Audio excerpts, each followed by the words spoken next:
Hello mga kasangbahay! Ngayong episode ay ating itatanghal ang naging awarding ceremony kaugnay sa Police Community Relations Month culminating activity. Tama sir, pinangunahan ni Vice President Maria Leonora Leni Robredo ang pagbibigay parangal sa mga pulis maging ang pagdiriwang ng ika-4 na taong pagkakatatag ng Center for Police Strategy Management o CPSM.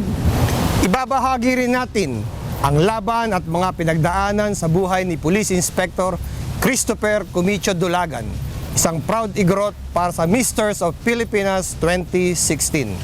Itatampok din natin ang paghataw ng mga pulis sa katatapos lamang na 2016 dance sport competition sa Campo Crame. Matutunghayan din natin ang programa ng lokal na pamahalaan ng Valenzuela, katuwang ang kapulisan para labanan ang ilegal na droga sa kanilang lungsod. At bilang panghuli, tutukan ang mga balita tungkol sa Philippine National Police na nakalap ng UNTV News sa loob ng linggong ito.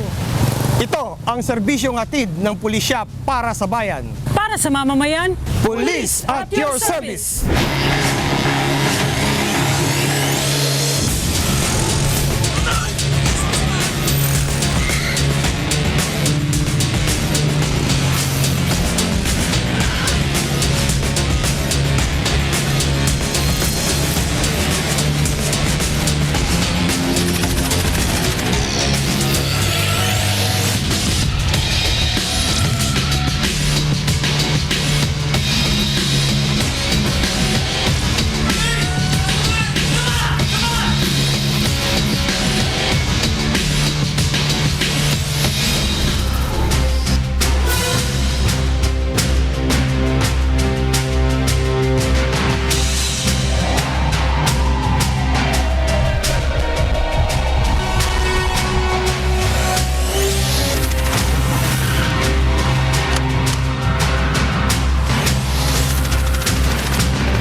ng pagdiriwang ng 21st Police Community Relations Month sa bansa ay sinagawa ang awarding ceremony sa Campo Crame bilang pagkilala sa mga pulis na may natatanging kontribusyon sa larangan ng Police Community Relations.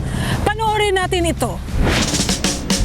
Pinangunahan ni Vice President Leni Robredo ang awarding ceremony kaugnay sa culminating activity ng Police Community Relations Month sa Campo Crame.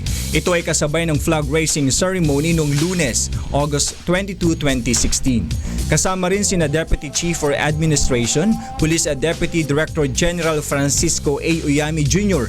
at Director for Directorate for Police Community Relations, Police Director Wilfredo D. Franco. Ang ilan sa mga nagtamo ng karangalan ay ang mga sumusunod. Para sa Directorate for Police Community Relations, Police Senior Superintendent Romeo S. Santa Ana Jr., Chief Community Affairs Division, Police Commission Officer of the Year 2016. SPO1 Almario N. Resurrection, Action PNCO, Public Information Division, Police Non-Commissioned Officer of the Year 2016. At NUP Irish B. De La Cruz, Non-Uniform Personnel of the Year 2016. Para sa Public Information Office awardees, Police Chief Inspector Brian R. Gregorio, Chief Operations Branch PNP PIO, Outstanding PCO of the Year 2016. SPO2 Arlene E. Adriano, Chief Clerk PNP PIO, Outstanding PNCO of the Year 2016. NUP Roy C. Navales, Chief Editorial and Speech Section PNP PIO, Outstanding NUP of the Year 2016. Police Superintendent Elizabeth F. Velasquez, Chief PCR PIO Highway Patrol Group, Outstanding PCO in the field of PIO for calendar year 2016 NSU category. At Police Superintendent Sita Del C. Gawiran, Chief Regional Public Information Office PRO4A, Outstanding PCO in the field of PIO for calendar year 2016 PRO category.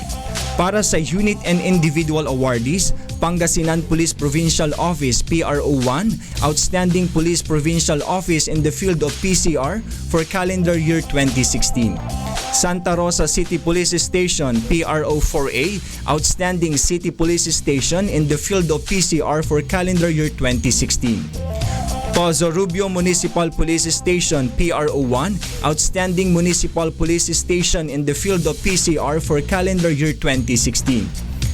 Police Superintendent Wilmore G. Halamani, Chief PCR Branch, Cam Norte PPO, PRO5, Outstanding Senior PCO in the field of PCR for calendar year 2016.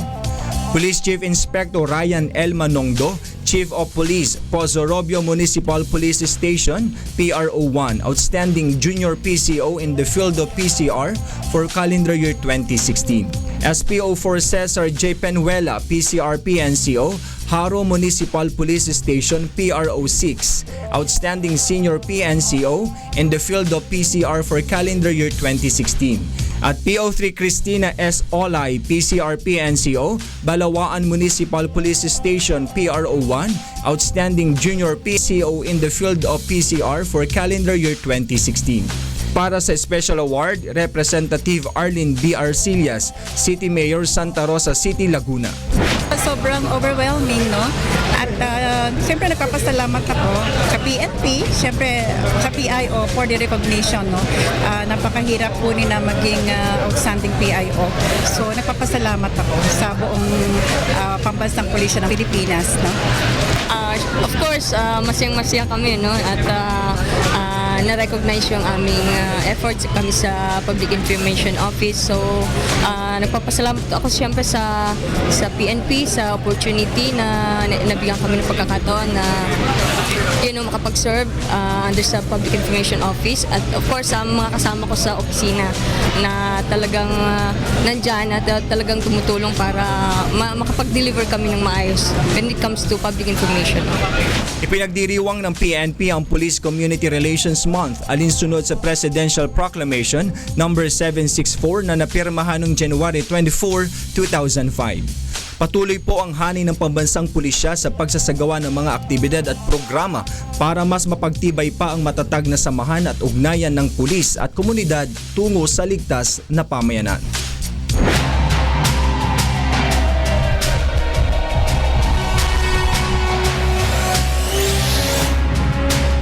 Ipinagdiriwang ng Center for Police Strategy Management o CPSM ang kanilang ika-4 na taong pagkakatatag na diniluhan ni Vice President Leni Robredo bilang Guest of Honor and Speaker.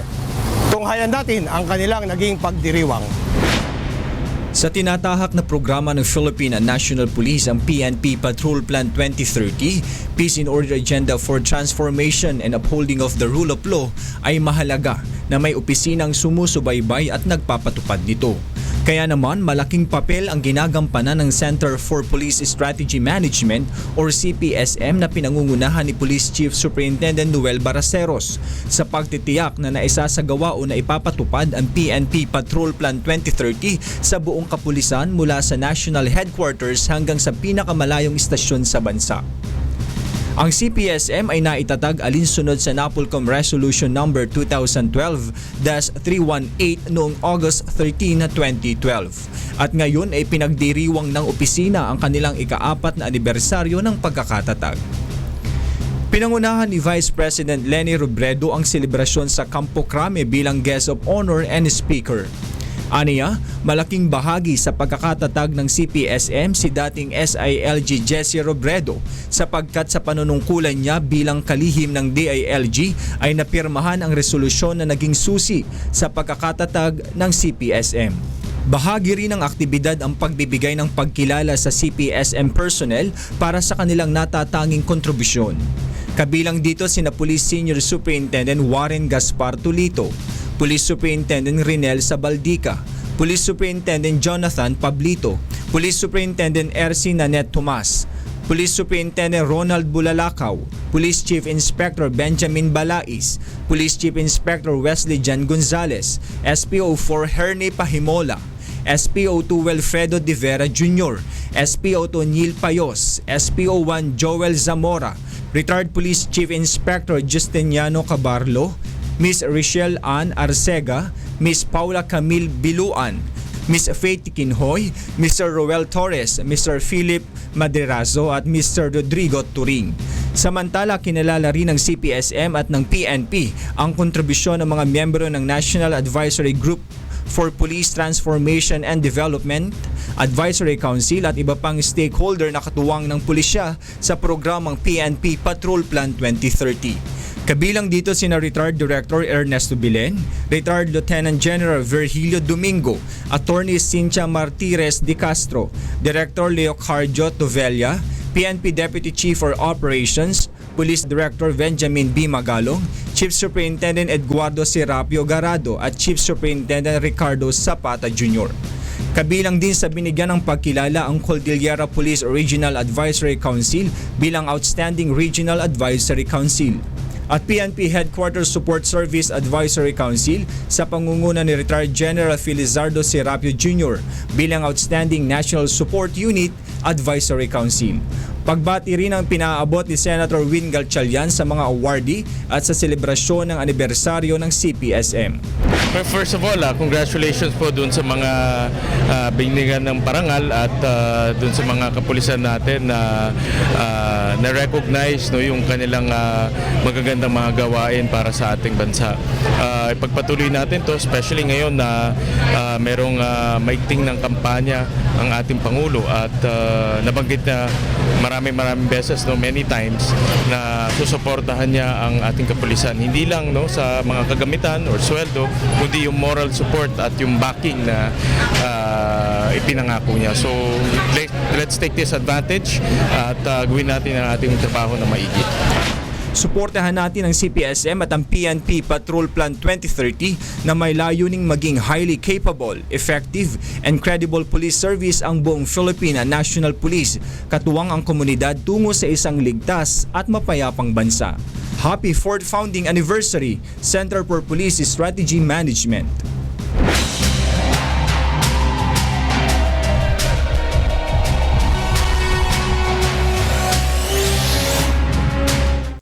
Mahilig ka bang tumakbo o di kaya sumali sa mga fun run activity? Ito ang nababagay sa iyo. The Running Addict, takbo kontra iligal na droga na may kasama pang obstacle course. Ang programang ito ay hatid ng Philippine National Police, Police Community Relations Group sa pakikipagtulungan ng Pinoy Aspiring Runners. Ang The Running Addict, takbo kontra iligal na droga ay gaganapin sa CCP Complex, Pasay City sa October 16, 2016. Sa mga nais makaisa sa pagtakbo para labanan ang iligal na droga, magparehistro sa iba't ibang registration sites na naka-flash sa TV screen nyo. O kaya naman ay pumunta sa opisina ng Police Community Relations Group sa loob ng Campo Crame.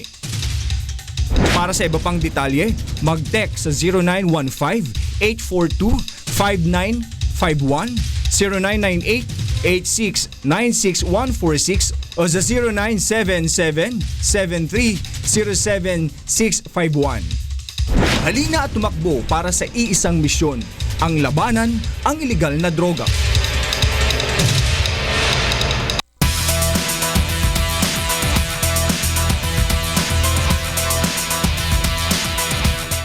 Sa linggo, 3 nanay ang maiibsa ng alalahanin dahil makakamit na nila ang katuparan ng kanilang munting pangarap. Mahirap pala itong may anak kang walang-wala din. Kasi ikaw na magulang, ikaw rin ang kakatulong, hindi mo matiis.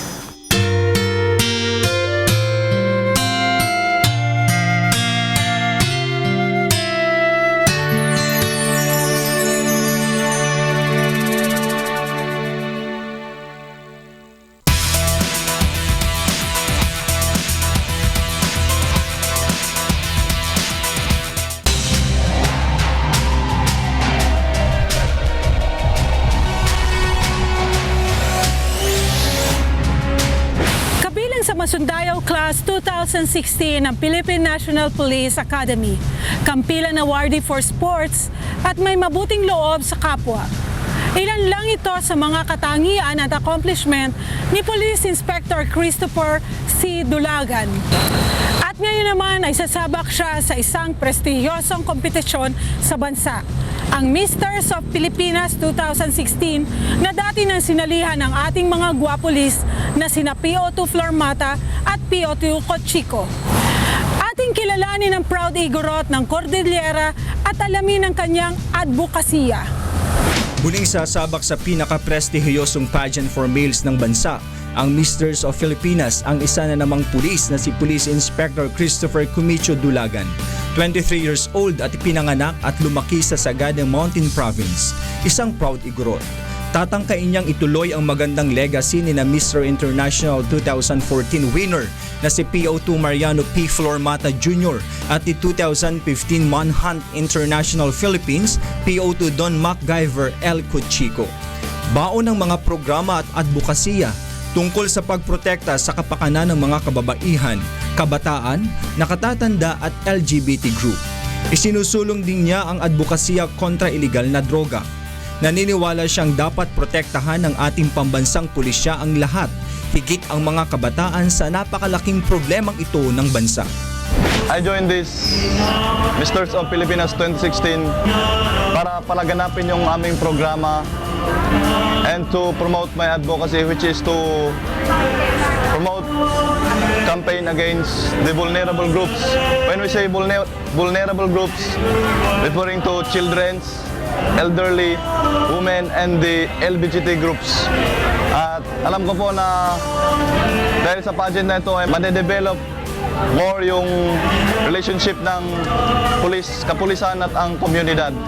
I am from Sagada Mountain Province and I am proud to represent the Cordillera for being a full-blooded Igorot.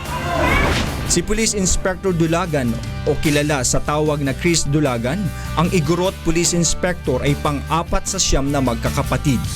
Nasa grade 5 pa lamang siya nang mamatay sa vehicular accident ang kanyang tatay, kaya naman naiwan sila kasama ng kanilang nanay na kasalukuyang buntis noon. Mag-isa silang binuhay ng kanilang nanay na isa lamang barangay houseworker at paminsan-minsan ay nagsasaka. Sa sobrang hirap ng buhay, edad 11 ay namasukan siya sa construction site upang maging taga-ipon ng rubbles na ibinebenta sa halagang 10 pesos kada container. Dahil sa sobrang hirap, pinilit niyang maging class valedictorian noong elementary at top 6 naman noong high school. Sa tulong ng panganay na kapatid ay nakaisang taon siya sa Mountain Province State Polytechnic College, ngunit dahil sa kakulangan ng pinansyal na suporta ay nagpursige siyang lumipat sa pamosong Philippine National Police Academy sa Cavite. Dugot pawis ang kanyang pinuhunan rito upang magtapos ngayong taong ito kasama sa PNPA Class Masundayaw 2016. Siya rin ay tinanghal na Kampilan Awardee for Sports. Pagpapatunay lamang sa taglay na lakas at disiplina ni Police Inspector Chris Dulagan. Sa ngayon ay nakatalaga siya sa Police Community Precinct Plaza Miranda, sakop ng Manila Police District bilang patrol supervisor.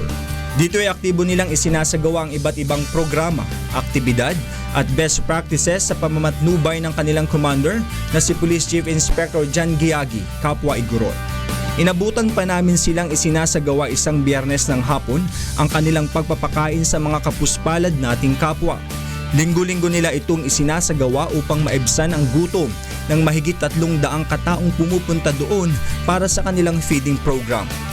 Busy rin sila sa pagsasaayos ng mga nasasakupang kalsada na inookupa ng mga iligal na nagtitinda, bagay na pinagmumula ng matinding pagbabara ng trapiko. Ang Misters of Filipinas 2016 po ay may theme na masculinity and responsibility.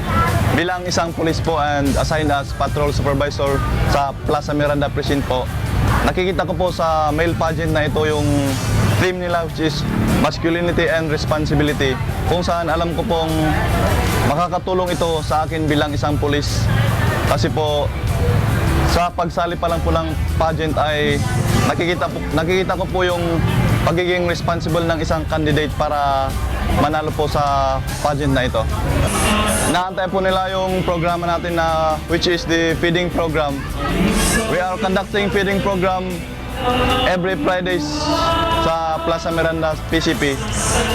Ang programa pong ito ay tumutulong po sa mga kabataan, sa mga matatanda, mga babae at lalaki at ibang LGBT groups kung saan tinutulungan po natin sila para malutas po ang pinakaugat ng krimen, which is poverty. sabi nga nila, ang krimen ay nagsisimula sa kahirapan, kaya ito po yung isang best practices ng ating kapulisan para matulungan ang ating mga mamamayan para sugpuin ang krimen sa paraang ito. Nagpapasalamat po ako kay Jan Sirgagi at sa kapulisan po. Papasalamat po kami sa pulis dahil po pinapakain po kami tuwing Bernes. Nabubusog kami, abibusog po kami. Bagamat baguhan pa lamang sa mundo ng pageant, makikitaan siya ng willingness at pagpupursige upang maging isang magaling na Mr. of Filipinas kung papalarin. Magilaw niyang napakitunguhan ang mga estudyante, guro, at mga magulang sa school tour na aming isinagawa sa Kabayanan Elementary School sa San Juan City, kasabay sa Miss Philippines Earth Elemental Queens upang i-inculcate ang kahalagahan ng pag-iingat sa inang kalikasan at pag-iwas sa iligal na droga.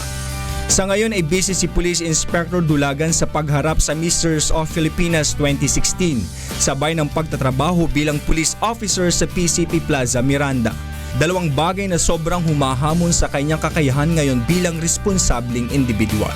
Inaalay po ni Police Inspector Chris Dulagan ang laban niyang ito sa lahat ng mga pulis at sa lahat ng mga taga-Cordilleran Region, higit sa mga kabataang taga-Sagada. Naway magbigay inspirasyon ang kanyang istorya higit sa mga mahihirap na igurot at mga baguhang pulis.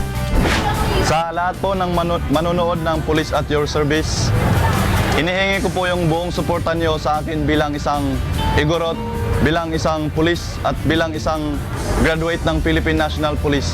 Sa lahat po ng taga-Cordillera at sa iba pong sumusuporta sa ibang rehiyon ng Pilipinas, sa lahat po ng alumni ng Philippine National Police Academy at sa lahat po ng buong kapulisan ng Pilipinas, hinihingi ko po yung suporta niyo at pagsubaybay sa isang male pageant nito, which is the Misters of Filipinas 2016. Hinihingi po ni Police Inspector Dulagan ang suporta ng lahat ng mga taga-Cordillera at ng pambansang pulisya sa nalalapit na Coronation Night ng Misters of Filipinas 2016. Ito po ay gaganapin sa September 18, 2016 sa Newport Performing Arts Center sa Resorts World, Manila. Magkita-kita po tayo roon at ibigay ang suporta sa ating inspirasyong pulis na si Police Inspector Chris Dulagan, ang ating Misters of Filipinas 2016.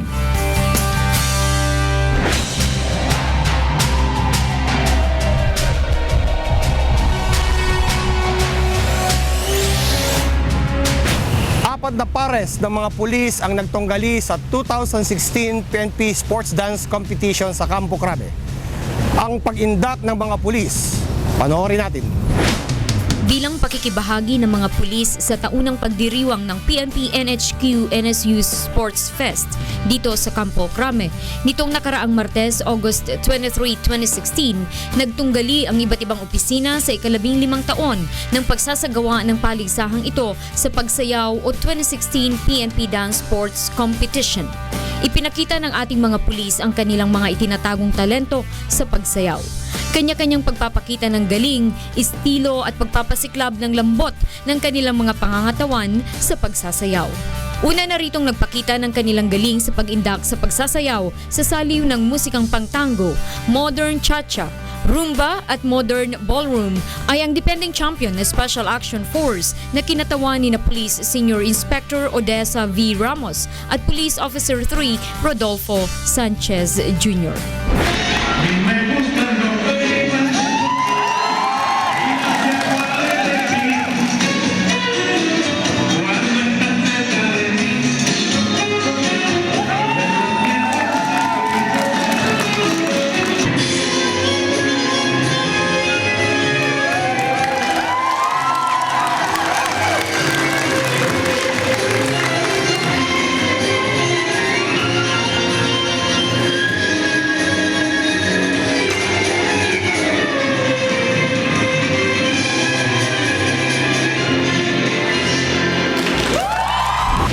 Nito sinundan naman ang pambato ng Headquarters Support Service sa pagpapakitang gilas ni na Police Officer 3 Jimel Aquesta at Police Officer 2 Aiza Malabanan.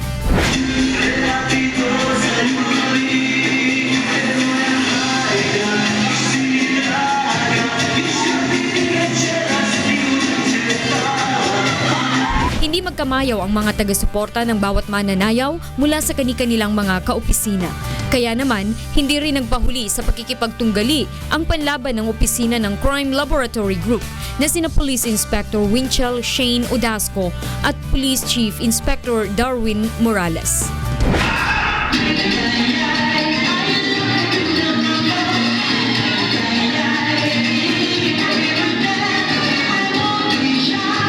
Siyempre pa, game rin na nakipagtunggali ang Police Security Protection Group na muling sumali sa kompetisyong ito.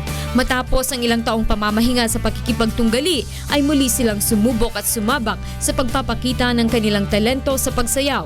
Ngayong taon, sina Senior Police Officer 1 Edeline Evangelista at Senior Police Officer 1 Jose Angel Moro.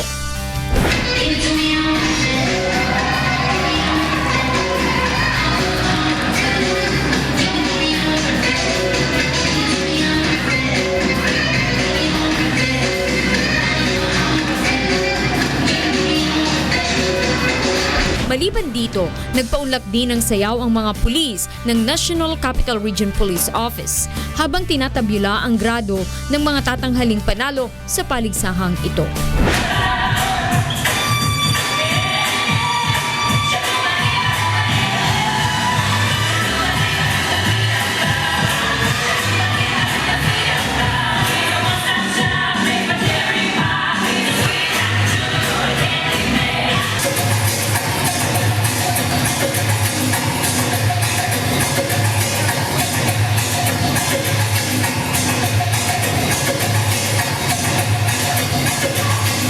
Sa naturang patimpalak, nagwagi at nag-uwi ng bronze medal and cash prize ang Crime Laboratory Group sa pagkakamit ng 4th place. At 3rd placer naman ang nagbabalik na unit ng Police Security Protection Group na todo ang pagsuporta ng kanilang mga opisyales. Nasungkit naman ng kinatawan ng Headquarters Support Service ang ikalawang pwesto at karangalan na nag-uwi ng silver medal at cash prize mula sa pamunuan ng Philippine National Police. Muling napanatili ng opisina at pambato ng Special Action Force ang kanilang titulo nang sila ay muling hiranging kampyon sa taong ito ng PNP Dance Sports Competition. Lubos ang katuwaang mababakas sa lahat ng kalahok at mga sumaksi sa paligsahan na naganap. Muling napatunayan ang pagkakaisa at pagkakaroon ng matibay na samahan ng mga pulis dahil sa kanilang pinanaig ang pagpapakita ng kaugaliang sportsmanship sa bawat isa sa nasabing paligsahan ng pagsayaw. At sa anumang oras, lalo na sa pagbabahagi ng kanilang mga talento. Pasasalamat naman ang pinabot ng mga nagwagi sa paligsahang ito. Nagpapasalamat po kami sa PNP dahil sa dance sport competition na to na showcase namin yung aming talent sa mga sumusuporta lalo na sa Headquarters Support Service. Maraming salamat po.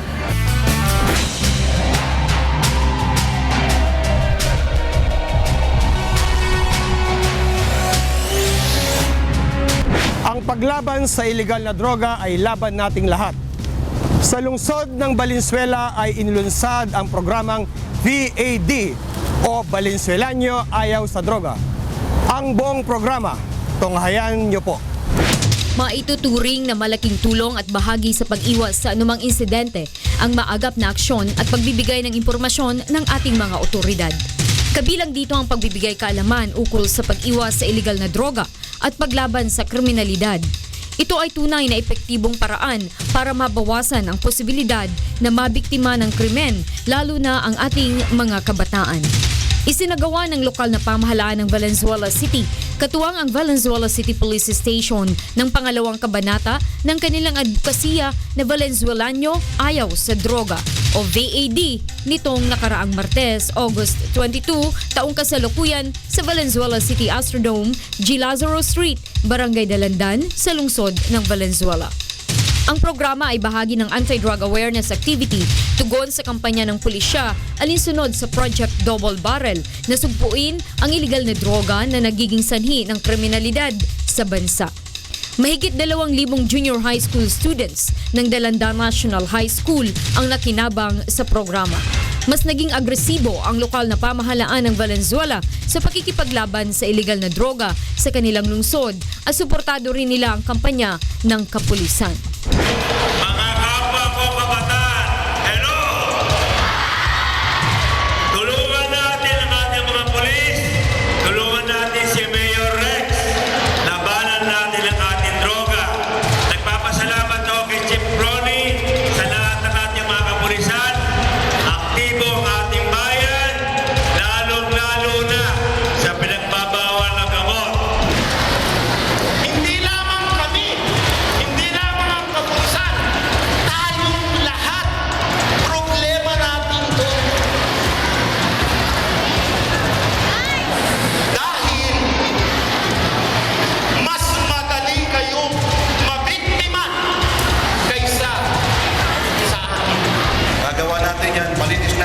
illegal drugs, pagka sinupuntahan nyo kami. Kung may magkataon, sabihin nyo sa amin, i-text dito sa ating number na ito. So, mga kasama, mga anak, sana hindi lang dito magtatapos yung ating pakihibakan na sa illegal drugs. Sana dire-diretso ito. Ang gusto namin, pag-alis nyo dito, masaya kayo, may papalitan nyo sa inyong mga kasama sa bahay, kaibigan, na wala dito, na ang illegal drugs ay masama at hindi dapat gawin o maging bisyo. Pagbawalan natin sila. Nagbigay din ng lecture ang kapulisan tungkol sa masamang epekto ng iligal na droga at ilang mahalagang probisyon ng Republic Act 9165 o Comprehensive Dangerous Drugs Act of 2002. Samantala, karagdagang kasiyahan naman ang naging partisipasyon ng PNP mascots na sina Senior Police Officer Juan Valenzuela at Police Officer Juan Bato kasama si Kapitan Vadak mascot na pinagkaguluhan ng mga bata lalo na nang sila ay sumayaw.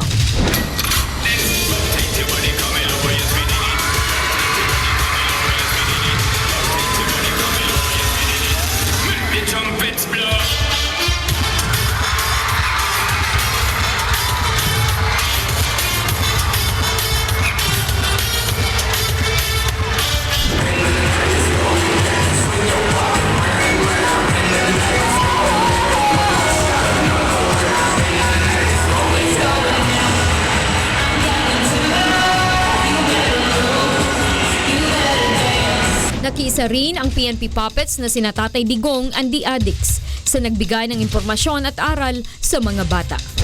Kaya pag kami nag-aalok sa'yo ng masamang droga, yun ang sasabi mo. Then, ayoko niyan, masama yan. Sige maraming salamat po sa inyo, PO1 Makisig. Libre. Hindi sinabi sa akin kanina yung PO1 Makisig. Ito yung mga masasamang droga. Ano ba dapat sabihin dito sa mga to? Ay, tulungan nyo ako. Ano ba dapat natin sabihin sa kanila? Ano yun? Yung hindi. Ayoko. Masama yan. Parte rin ng programa ang pagbibigay patotoo ng dating nalulong sa droga at ngayon ay nagbagong buhay na. I fall into the trap and I started using drugs. Maraming bagay ang nawala sa akin. What I used to be, what I've done, and what I have done to myself. There's one thing I should have said earlier. It should have been no. Kung una akong inaya, dapat nag-no na ako. Sana ang programang ito ay makatulong sa ating mga kabataan at magsilbing gabay nila para hindi na sila tumikim pa o gumamit at kalaunan ay malulong sa iligal na droga. Ayon nga kay Senator Win Gatchalian, higit na matagumpay ang paglaban sa iligal na droga kung mangingibabaw ang paninindigan ng bawat mamamayan, katuwang ang mga alagad ng batas. So far, marami rin sumusuko. Ano? At itong ganitong pagsuko ngayon ko lang nakita sa aking buong 15 years in public service. At tutuwa kami dahil nung mayor ako talagang alam po kung gaano kahirap paaminin yung mga drug addicts at drug pusher. Pero ngayon kusang loob na nangangako sila na hindi na uulit. And maganda yan para sa ating komunidad.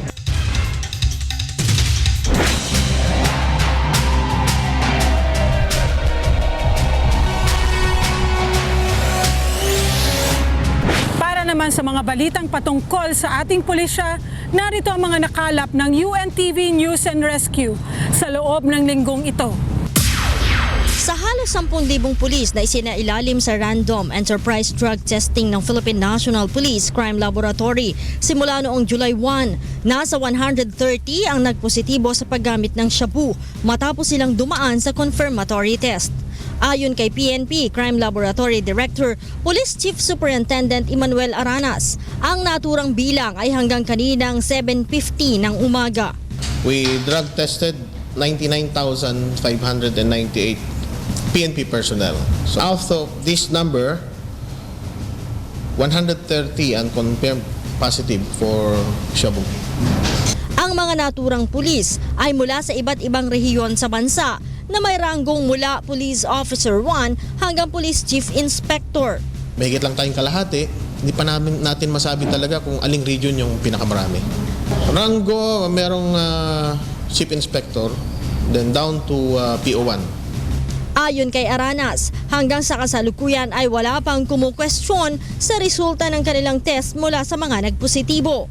Agad nilang ipinadala ang resulta ng pagsusuri sa opisina ni Chief PNP at maging ng mga immediate supervisor upang sila ang magsampa ng kasong administratibo. We send a report regularly, depende sa dagdag na mga resulta sa Chief PNP. At only the Chief PNP can make decisions on how to announce this in public. Nauna nang sinabi ni General De La Rosa na zero tolerance siya sa illegal na droga at agad na sasampahan ng kaso ang mga mapatutunayang gumagamit nito upang matanggal sa serbisyo. Muling nanindigan si Philippine National Police Chief Police Director General Ronald Bato de la Rosa na hindi sila titigil sa kanilang kampanya laban sa ipinagbabawal na gamot hanggat hindi ito nawawakasan. Kaugnay nito, ipinagmalaki ng pambansang pulisya ang kanilang accomplishment sa harap ng isinasagawang pagdinig ng kaso sa mga umano'y extrajudicial killings sa gitna ng kanilang mga operasyon. Aniya, kabilang sa mga na-neutralized o napatay nila ang mga high-value target at drug lords na sina Miko Tan, Jeffrey Aka Jaguar. 32 high-value target drug personalities din ang naaresto kung saan siyam ang Chinese. Napasuko rin ang mga ito ang number 2 drug lord ng Central Visayas na si Franz Zabalones at si Mayor Rolando Espinosa Sr. at maging ang 34 na local chief executives at iba pa. Umabot na rin sa 943 million pesos ang halaga ng mga nakumpiskang illegal na droga. Mula July 1 hanggang August 22, nasa 756 na ang napapaslang sa legitimate police operations. 11,784 ang naarestong user at pusher at nasa 673,978 naman ang voluntaryong sumuko. The PNP had implemented the managing police operations which focused the police efforts on the 7 prevalent crimes at the time, or what we call then as the 7 focus crimes. This police crime management included the deployment of more policemen to saturate high crime areas and high traffic convergence zones through the implementation of patrol operations to increase police presence.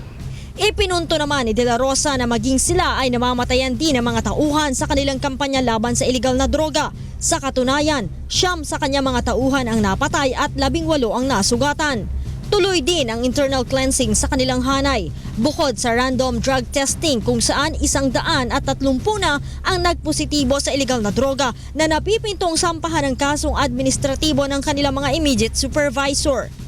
Nasa 284 na ring mga pulis mula National Capital Region ang nailipat na sa Mindanao at Cordillera. The campaign plan, Double Barrel, is also giving a more focused direction on our internal cleansing as we rid our organization of personnel who are part of the drug problem. Hindi rin tinotolerate ng PNP ang mga lumalabag na pulis. Sa katunayan, agad na inalis sa pwesto ang 2 pulis antipolo na inakusahan ng isang witness sa Senate inquiry kahapon na pumatay sa kanyang mga magulang. Dapat maging mas alerto ang mga tauhan ng Special Action Force na nakatalaga sa New Bilibid Prison sa Muntinlupa City upang hindi sila malusutan ng mga nais magpuslit ng kontrabando sa loob ng kulungan. Ito'y kasunod ng hamon ni Senator Panfilo Lacson na gagawa siya ng paraan upang makapagpasok ng cellphone sa NBP upang subukan kung gaano kahigpit ang pagbabantay ng SAF. Magbantay, baka magmatsyag, baka may utusan talaga si Senator Lacson doon na magpapasok. Mapapahiya tayo. Kasi pag na-validate yan, birelax sila. That's another issue. Itinanggi naman ng general ang balitang sinasaktan umano ng SAF ang ilang mga preso. Gusto na siraan yung SAF dahil sila ay nahihirapan na sa loob dahil iniistriktuhan na. Isipin mo for a very long time, since nagsimula yung bilibid na yan, nag-i-enjoy sila dyan sa loob. Ngayon na inistriktuhan, gagawa sila at gagawa ng isyo para siraan yung SAF para matanggal. Ano sila, hilo? Nakatanggap din aniya sila ng impormasyon na nagbabayad umano ang ilang preso ng kunwaring mga complainant upang matanggal ang SAF sa NBP. Ngayon, matutunan nyo kung paano talaga magiging isang preso na binabantayan na kayo ng SAF. Sige, gamitin nyo yung pera ninyo. Kayo mga drug lord dyan, gamitin yung pera nyo dyan para siraan yung SAF. sige magbalita, gumawa ka ng mga complaint, gumawa ka ng balita sa media. Ang Special Action Force ay itinalaga upang magbantay sa New Bilibid Prison para masugpo ang irregularidad, partikular ang bentahan ng shabu sa loob ng kulungan. Sa buong mundo, kami lang ang police agency na yung training ay hindi namin hinahawakan. The police force who is not training its own policemen.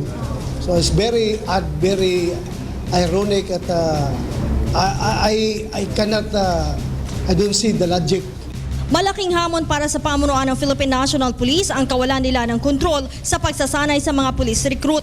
Ito ang dahilan kung bakit nais ni PNP Chief Police Director General Ronald Bato de la Rosa na pangasiwaan ang training sa mga ito sa harap ng pagtaas ng bilang ng police non-commissioned officer na nasasangkot sa illegal na droga. Base sa tala ng PNP Internal Affairs Service, may 81 drug cases na kinasasangkutan ang Police Officer 1 o PO1, habang 48 naman ang may ranggong Police Officer 3 o PO3 at 42 ang Police Officer 2 o PO2. Yung PO1s, sila yung nasa kalsada. They have the more frequent contact with the elements there, di ba? Even the good citizen and the bad citizen, especially the bad citizen, and they are there. Kaya naman, ang nakikitang solusyon ng PNP ay kunin ang pamamahala sa training ng mga ito na kasalukuyang nasa National Police Training Institute sa ilalim ng Police Public Safety College o PPSC.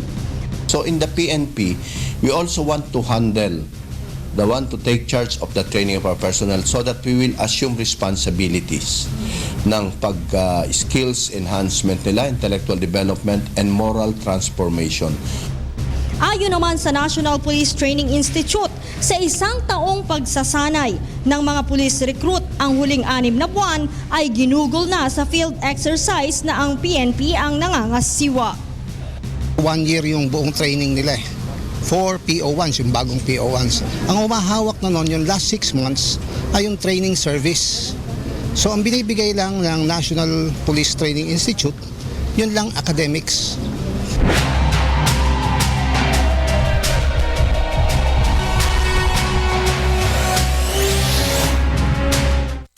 Mahilig ka bang tumakbo o di kaya sumali sa mga fun run activity? Ito ang nababagay sa iyo.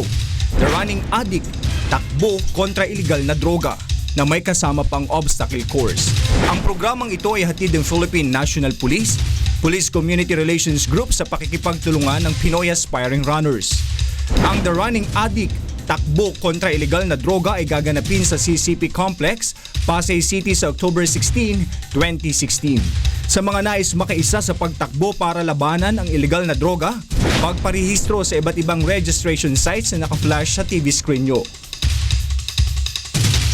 O kaya naman ay pumunta sa opisina ng Police Community Relations Group sa loob ng Campo Crame. Para sa iba pang detalye, mag-text sa 0915-842-5951, 0998-86-96146 o sa 0977-7307-651. Halina at tumakbo para sa iisang misyon, ang labanan ang iligal na droga.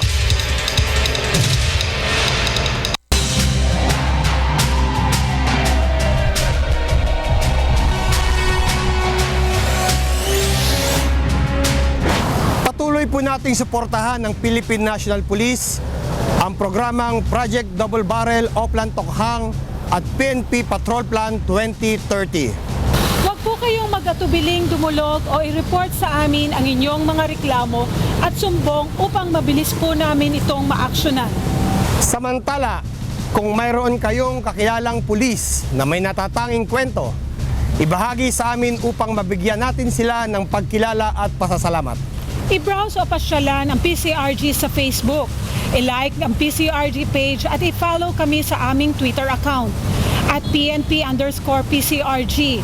Subaybayan din kami sa news.pnp.gov.ph at sa PNP text hotline i-report mo kay Chief sa 0917-847-5757 at maging sa emergency hotline 911. Mapapanood nyo rin kami via live streaming sa www.pnp.gov.ph untbweb.com. At para naman sa mga episode na gusto ninyong balikan, maaari rin kayong bumisita sa website ng UNTV. Magkita-kita po tayo muli sa susunod na Sabado dito pa rin sa nag-iisang public service channel, ang UNTV News and Rescue. Ako po si Police Chief Inspector Pamela B. Hilaga, Assistant Chief ARMD. At sa ngalan ng ating Chief PNP, Police Director General Ronald Bato M. De La Rosa, at sa Direktor ng Police Community Relations Group, Police Senior Superintendent Gilbert C. Cruz, at sa buong hanay ng Pambansyang Pulisya ng Pilipinas, ako po si Police Senior Superintendent Mario Rarisa Jr., Deputy Director, PCRG. Ito ang serbisyong hatid ng pulisya para sa bayan. Para sa mamamayan, Police at your service!